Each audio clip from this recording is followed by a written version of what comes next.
All right, we got a few questions about the typical service on one of these Stokers. For one season in a normal house, there's not really a whole lot you have to do, but I'll give it a quick overview.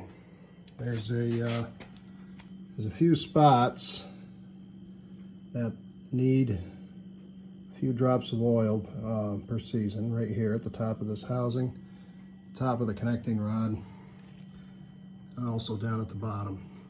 You can use the same gear oil that you use in the oil bath under the ratchet drive in those. The manual doesn't say how often you're supposed to do it. I think twice a season should be plenty. Works fine for me.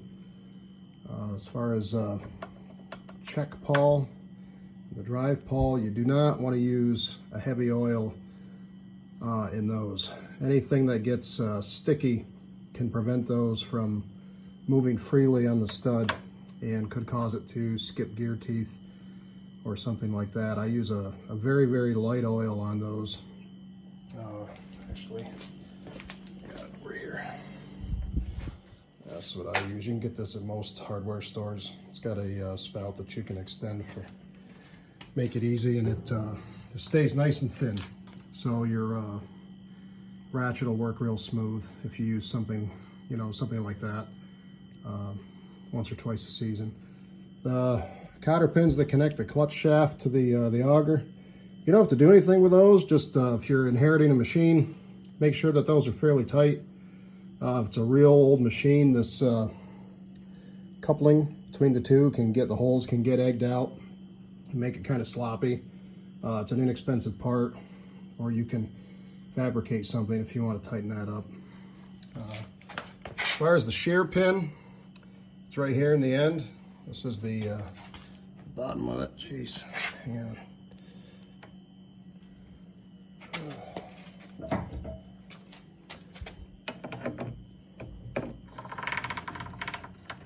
So it looks just like a nail that goes through, but it is not a nail, so don't replace it with one.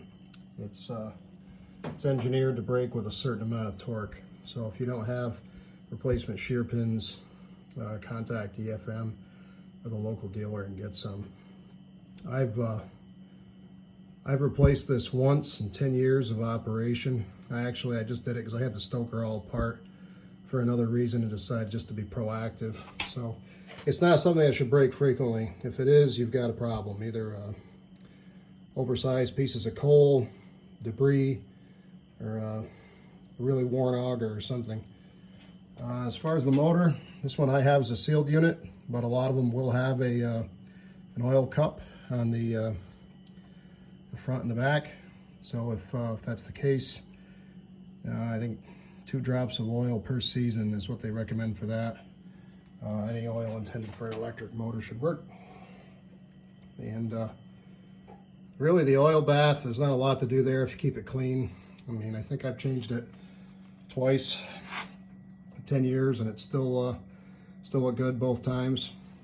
Gearbox, you should have gear oil visible in the corner of this elbow.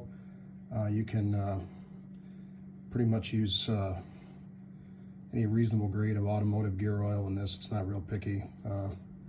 75-90 or 80-90 gear oils worked fine in mine for a long time. If you want to change it, no problem. Remove both plugs, let it drain.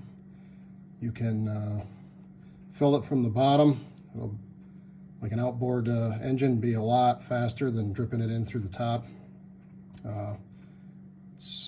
I usually, it doesn't take a lot of oil, so just go ahead and put some in it. Fill it right to the top and then let it drain back down to the right level and put the plug in. And a disposable aluminum pan works real good. Leave that under your Stoker, because after you oil the connecting rod, you typically will get a few drips. It's not like you're going to be collecting a lot of oil, but you will get a couple drops and keep it off the floor.